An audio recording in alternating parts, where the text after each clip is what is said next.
Welcome everyone back to another edition of Captain Voorhees' Cabinet Curiosities. I'm your host Jason as always, and today we're diving back into a new What's in the Box. What's in the Box is where I show you guys and gals out there some of the cool stuff that I've gotten, whether it's through Kickstarters or other crowdfunding deals, local shops, eBay, Amazon, gifts from friends and family, whatever. Again, I grab it, add it to my collection. I show you guys and gals off. So, maybe expand your horizons also, especially because, I like to show off and brag about, horror films and stuff like that. So, anybody that I can bring into the fold right there, of course, I'm going to, go out of my way to do that. But anywho, got a little bit of everything today on What's in the Box. So without further ado, hit like, subscribe, share, all that good stuff. And hey, let's go ahead and get into it. So first off, I'm going to jump back into movies. And I found this at a local salvage shop for $16. And that would be the Critters Blu-ray collection from Scream Factory. So yeah, this is all 4 of the films on Blu-ray. Plus, special features, all that good stuff. And, new 2K scans of all the movies. So Critters, I've seen bits and pieces of both 1 and 2. And again, so pretty much Gremlins happened and everybody was going crazy and trying to, cash in on, Gizmo and the other little cute little creatures and whatnot. And Critters are, basically just hungry aliens. They just want to consume everything they can. So it's, more tongue-in-cheek, definitely, funny. Don't take it with a grain of salt because, again, it's goofy. Premise is goofy. Like I said, aliens come from space and, yeah, they're just trying to overrun and eat everything in their path. Part 2, I want to say I definitely remember it because at one point they become that giant ball that goes around the town terrorizing everybody, and once they run over somebody, by the time the ball goes over them, it's just nothing but a bloody skeleton. So cool effects like that. Some also cool little facts, little tidbits. Part 3 was the film debut of Leonardo DiCaprio. That's right. That's his very first movie role. Prior to Critters 3 in 1991, Leo was in, he had like some bit parts in some TV shows like Growing Pains and Roseanne, things like that. So yeah, 1991, he did Critters 3. A couple years later, he did What's Eating Gilbert Grape. And then like 2 years after that, he did Sam Raimi's Quick and the Dead, which that's a cool Western. Great cast in that. And then also in part 4, you have Brad Dourif from, Chucky fame, amongst many other things. Brad Dourif's a great actor. And also Angela Bassett was in here. So, never would have figured her to do something like this, but, she's a great actress also. And, that's the thing nowadays also, or more actors are embracing the horror films, the horror community, because we're a passionate group. We flood the message boards. We, watch things like The Last Drive, and we come together and enjoy this. We hit all the conventions and things like that, cosplay this stuff. So, back in the 80s and stuff, and even prior to that, a lot of actors, looked down on being in horror films and chose not to embrace it. When you should, again, own this. There's nothing wrong with doing that. A lot of them would consider it a lesser art form or whatever. That's what I say to that. Own that shit. We love you, especially when you do that. That just makes you one of us. And then also on the movie side, I have the part 3 of the awesome documentary In Search of Darkness, a journey into 80s horror. So this is pretty badass slipcover. And then, of course, the Blu-ray cover right there. So in this one, it deals with mostly the VHS boom of the 80s and the horror films. So a lot of films went directly to VHS because they could save money just getting some cheap film, putting it out, and then distributing it right to the video store owners instead of going to the major studios before and then trickling down from there. Because I mean, pretty much all you had to do then was you commissioned somebody to make an awesome box cover, and us curious horror fans were like, okay, that looks cool. Let's check that out. That's a weekend deal. So also this deals with the satanic panic that happened in the 80s, thanks to such douchebags as Ronald Reagan and his administration, as well as George Bush and Al Gore and Tipper Gore and all that. Well, that's a little bit well, not still that time of year, but again, all that conservative bullshit where Ouija boards are the devil, horror films are the devil, Dungeons and Dragons are the devil, that summons Satan. It's ruining our youth. We don't know what the fuck we're talking about, so we have to make it to where you can't watch it. You can't do anything about it. Fuck you. So yeah, dealt with a lot of that, and also the rise of heavy metal in horror films, and how they came together to enhance and have that coexistence to bring forth both mediums, because you have like Iron Maiden covers and Halloween and all these other Alice Cooper was in Friday the 13th. Was that part 6? Part 6. He has a song in that one too. He's the man behind the mask. I ruined that, or I butchered it, but you get the deal. Things like that. Dokken, they had their Dream Warriors song that's part of Nightmare Part 3, The Dream Warriors. So stuff like that. So yeah, this is one of my favorite documentaries on horror ever, because they cover everything. Each volume covers something different and adds to each one.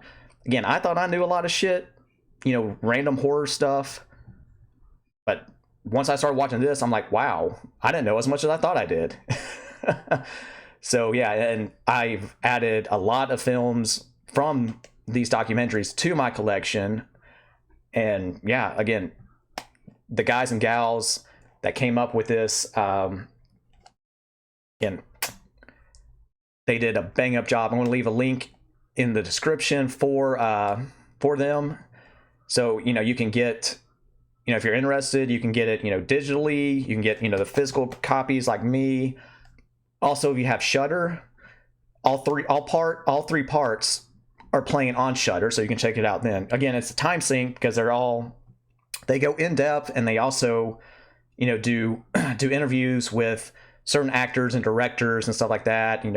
They talk a little bit about not only the movies, but things throughout their career. Like specifically in this one, Dee Wallace, she talks about a lot of stuff in that she's done in this one. That's, again, just one example. And then also, like I said, I helped crowdfund this one, so give or take about the 5.5 hour mark, my name's in the credits. So yeah. So when I ordered this set, so yeah, I got the Blu-ray. It also came with this cool little like membership card thing.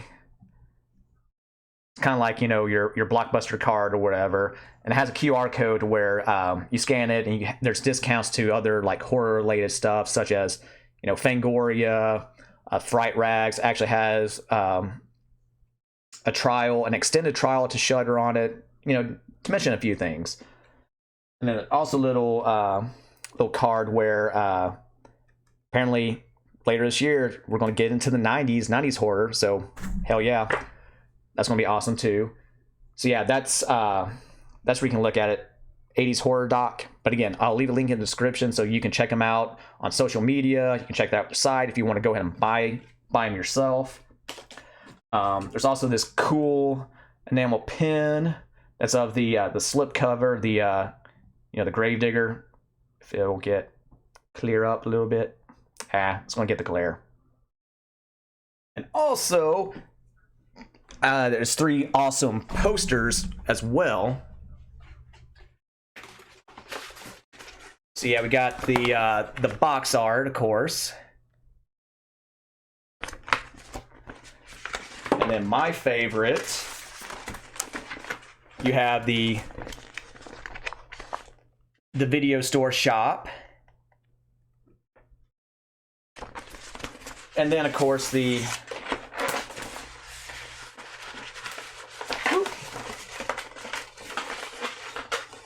aforementioned Gravedigger with the VHSs, you know, in the grave. So again, that's 80s horror doc and In Search of Darkness.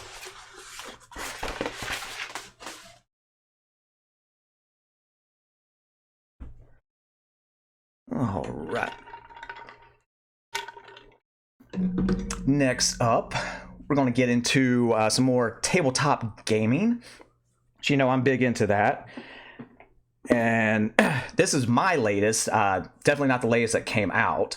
But Power Rangers Heroes of the Grid, the Time Force Ranger pack. And then when you got this, you also got some new Zord cards for the Mighty Morphin Rangers. So this is the Shogun Zords. So yeah, Shogun Zords.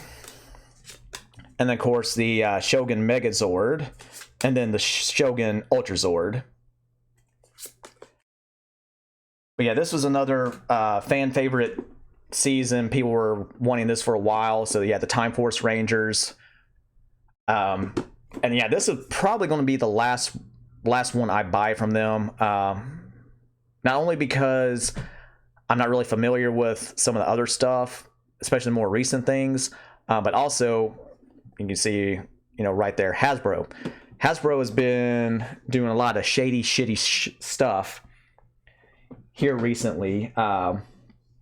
Pretty much they've ran Magic the Gathering into the ground with them overproducing cards. I mean, there's been reports where they're dumping stuff into landfills because they've ordered so much and nobody's wanting it because the quality and overprinting and things like that. And I mean, and then just them doing overall dumb stuff like making this way overpriced BS premium Magic sets that you can't even use legally in tournaments and stuff. So yeah, it's just a dumbass luxury thing that, you know, it's not worth anything. It's worthless. So on top of that, all the horse shit that they've done with Dungeons and Dragons, them trying to pull one over not only on other content creators and things like that, but us, the consumer. And, you know, we're a bunch of nerds. So, you know, you're not going to pull a fast one over on us when we know all these like legal shit and things like that. And besides, a lawyer nerd came up with the original OGL.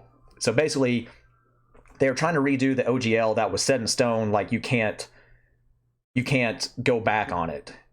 That's when they came out with 4th edition, and again at the time they were running Dungeons and Dragons into the ground, and it was about to die. And then they came up with this to, you know, help with the 5e system, and, you know, other content creators could use it to come up with their own stuff or, you know, enhance other things. So yeah, basically the higher ups at Hasbro were like, oh yeah, D&D isn't monetized enough, so we're going to attempt to renege on this, come up with a new one, and then force you content creators to either sign this and then fork over any royalties and blah blah blah blah. Check out like Clownfish TV. They have some nice videos talking about the OGL. Yang Ye, however you say his name, he also has some on there. So yeah, they're much more in-depth and informative than what I am right now. But again, basically it was just Hasbro saying, you know, fuck you consumers, we'll do what we want. And we turned around and boycotted that shit and had them change it just like that. But because of things like that, and plus I just haven't been interested in Dungeons and Dragons stuff in quite a while, like 3 to 4 years. So I mean, I've been pretty much all Paizo stuff now, as you know from other videos where I've shown off that kind of stuff. Plus they actually care about the consumers, and having a healthy game environment, which is what we're supposed to do anyway. So again, you do you. That's just how I feel. I gave away all my Magic stuff to a friend because I didn't want to have anything to do with that either. So yeah, that's what I feel about Hasbro, whatever. But again, you do you. That's still pretty cool though. It just sucks that Power Rangers and some other stuff that I care about is attached to Hasbro right now. So is what it is, but I'll get over it. Next up is something else that I I did a Kickstarter for a couple years ago. Again, just now compiling stuff together to stop being lazy and show it off. But it has to do with Zombicide. This is Zombicide First Edition. It's from Cool Mini or Not and Guillotine Games. So basically, this is Walking Dead. Your group of survivors. Each survivor has their own little unique abilities or whatever, and you're trying to just survive and make it through the city or whatever scenario that you're playing comes up with. And yeah, you're fighting off hordes of zombies and other ones like abominations. That's the big bad zombies. And yeah, it's a lot of fun. But yeah, when did this one come out? This came out in 2015. So this is First Edition. So a few years ago, they took everything from feedback over the years from various extra expansions and things like that, and came up with Zombicide Second Edition. And instead of just buying the full game right out, because you can use your Zombicide First Edition with Second Edition, I got the Nostalgia Box conversion kit. So that's this right here. And so it has the new little play mat. Well, I say play mats, but play decks. So it's much more streamlined because original Zombicide, your character cards were like this big. So I mean, it's taking up the game's already going to take a bunch of your table space anyway, with setting up the tiles and having your miniatures and all that stuff. So then you have your character things on top of that. That's even more. You don't have any elbow room. Got your tasty beverage and your snacks, and you're going to spill it because so much crap everywhere. So they took from Zombicide Black Plague, streamlined this one down. So yeah, you put all your character stuff on here. This is your experience tracker here, nice and easy. You put your little pegs in here for one of your upgrades and stuff. Here's your character card, it goes here. Your backpack stuff and what you have equipped and all that. So yeah, that's and the Nostalgia Box. Plus it has every zombie survivor from all the other expansions in here, so you can use them. And also, with that, I got some extra bases, just cause. So since Zombicide's been around since 2015, you can add a lot more players. They have more more survivors and stuff. So it's always good to have extra, just in case hey, maybe one of them breaks, or you want to do some crazy 6, 7, 8 player games. You have extra bases for that. Plus extra color stands or the bases for your characters. Some extra equipment cards, like starting cards and stuff. Your little tracker pins and stuff like that. And I also got some extra dice. So, it's always good to have extra dice. And then that one also came with an exclusive character. His name's Gabriel. He's kind of like a Donnie Yen, Jackie Chan kind of ninja cop survivor. And then probably the coolest thing out of that is the Danny Trejo Survivor Pack. So yeah, Danny Trejo not only as a survivor, but a regular zombie and an abomination. So again, it's Danny Trejo, need you to say more. Ooh. Yeah. It's his minis plus the Abomination, of course the character cards and all that. So really cool. And then I also opted to get the first expansion for 2nd edition, and that's Fort Hendricks. So again, basically this is, you know, Day of the Dead. So the zombies and the survivors are in like a military base or whatever, and you know, you're fighting to keep the compound, you know, get out of it, all that good stuff. But again, it's in that kind of Day of the Dead little area. So again, pretty cool.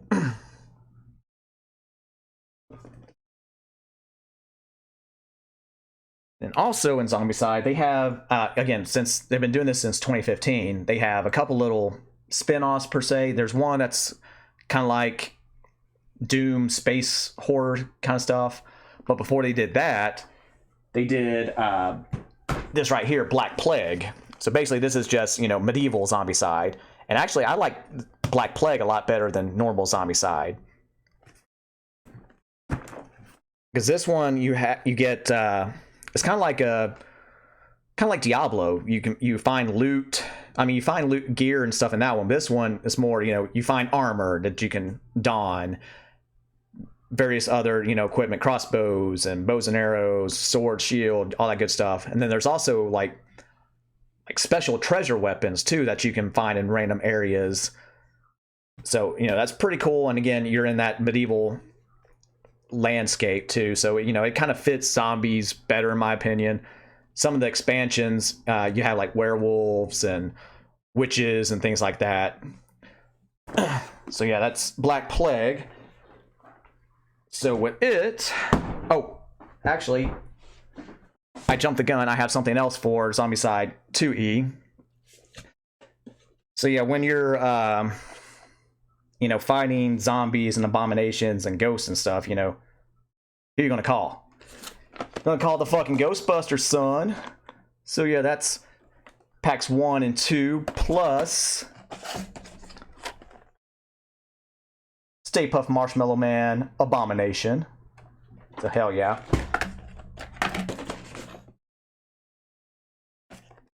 So yeah, pack 1 has, of course, Peter, Winston, Slimer as a companion, and Zool. And, you know, pack 2 has Ray, Egon, Vince Clortho, and Gozer the Godarian. However the hell you say that.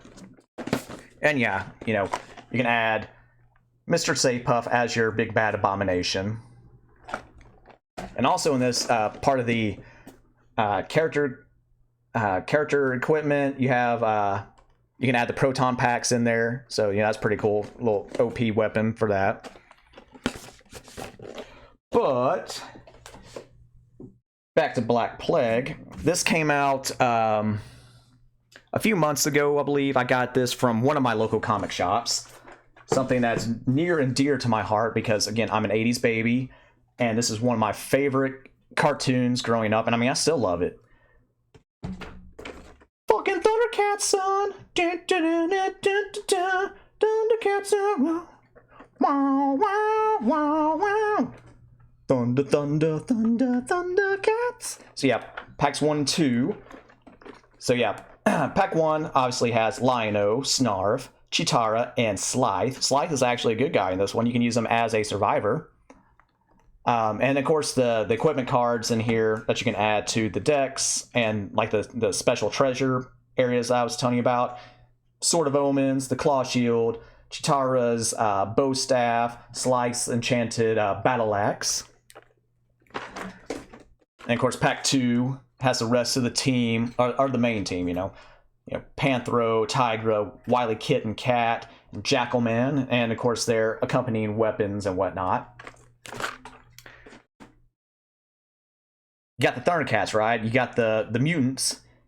You can't have them without Mumra, the ever-living. So yes, got Mumra as, you know, in his necromancer form. That's his, you know, base form right there. And of course, when he transforms into the Abomination. So yeah, very, very cool. So again, this is only usable in Black Plague. And of course, it has the rules on how to incorporate them in and all that good stuff. And I'm contemplating maybe even attempting to paint these, because that's pretty cool. And again, I love Thundercats. Still one of my favorite cartoons. But again, my skills are very, very, very rudimentary when it comes to painting. And I haven't done it in a very long time. But yeah, actually, I'll show off a couple that I've done. Or I say a couple. Here's one of them that I've done. Again, very, very basic stuff. And of course, I did a little custom base right there. But yeah, that's just one of them. So yeah, very, very, very basic are my painting skills. But I don't know. We'll see. But again, I love that, adding that to my Black Plague set. Because again, I love Black Plague. Lastly, we're going to end this video with a big Kickstarter that I did, again, several years ago. It's from the Dungeon Dudes. It was their very first Kickstarter, and it's for their home game, Dungeons of Drakkenheim. So Dungeons of Drakkenheim is, again, their homebrewed game. It's in the 5e system, so you can use it with Dungeons and Dragons stuff. You can use it with Pathfinder things from Paizo. I'm not sure what Kobold Press, what they use, but you should be able to use it with that also, or just do it as a standalone. So, you know, you can enhance or whatever. That's what I primarily intend to do with it at some point, is to enhance some of Paizo's stuff, you know, depending on if it's in the same kind of wheelbase or whatever. Again, it's from the Dungeon Dudes. They have YouTube and Twitch shows, and I'm sure their podcasts are out there also. So in it's their realm, Drakkenheim. Again, I'm paraphrasing this, you know, giving you just the gist of it. So Drakkenheim, you know, was like a lush and, you know, vibrant community, and then like some big meteor storm, whatever, comes down one night and then basically makes the area a wasteland. It infects the land with what's called delirium.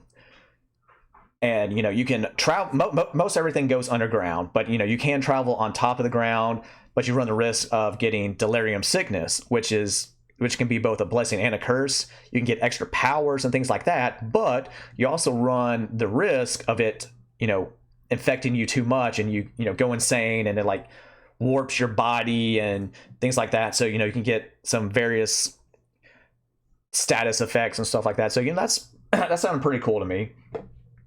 And then, yeah, Dungeon Dudes, I know they also have like gameplay tutorials for like 5e or, you know, Dungeons and Dragons like classes and things like that. That's what I've watched a few of their videos on those.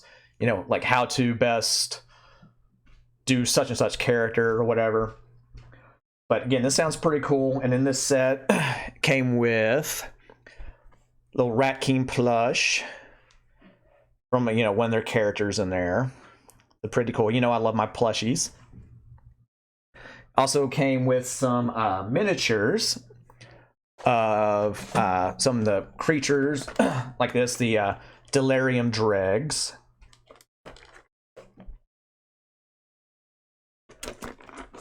You have also the faction leaders.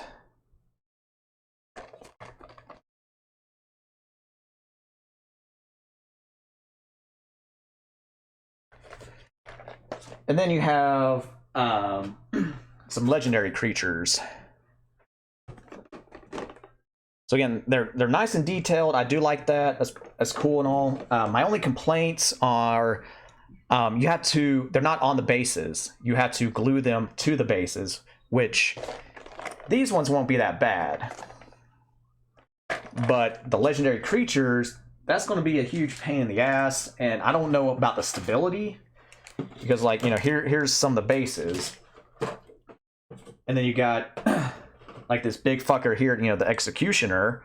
That's the bottom part of it. That's going to be way too top heavy. I don't know how you're supposed to get that on the base and keep him up since he's so top heavy and everything. So that's definitely some marks against this.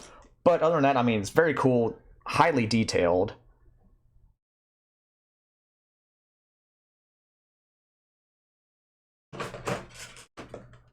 So yeah, not only that, but there's also some card decks. You got the Eldritch Contamination deck. So again, once you start getting delirium levels and stuff, you can pull from this deck to not only get powers, but mutation depending on what level you are. And then there's also the Magic of Drachenheim deck. So, you know, you can add these spells and relics and magic items and stuff to the pool also for, you know, like random loot drops and things like that. There's also a little collectible coin, which is the currency or whatever in the game. That's pretty cool too. And then nice little dice pack. So yeah, it has the Delirium dice set. And there's another set that you could upgrade for, but I didn't really feel the need to do that. But still pretty though.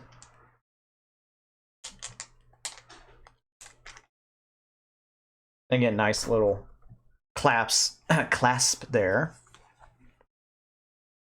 And then there's a cloth map of Drachenheim and the areas. You have the faction pin sets,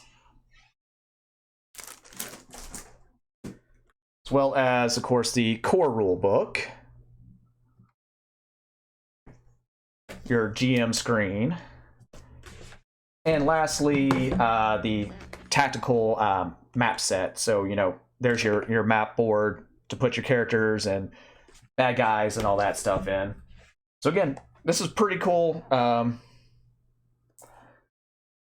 Pretty cool thing, and I'm not sure if you can see up there. Yeah, some of the creatures on there look really fucking cool and scary. So yeah, if you're looking into, you know, a horror themed thing, definitely check this out. Once they up on their site now, you can buy paperback versions of their rule books and things like that. So, you know, if you're curious, check them out. Again, I was intrigued enough to join in on the Kickstarter when it happened. So, you know, again, just check it out, give it a look, or, you know, if you're a fan of them anyway, go ahead, hit them up. But there you have it, folks. That's going to end this edition of What's in the Box. Thank you for joining me as always. I really appreciate it. Again, please like, hit that subscribe, share with your friends, and all that good stuff. And always remember, when someone asks if you're a god, you say yes! Peace.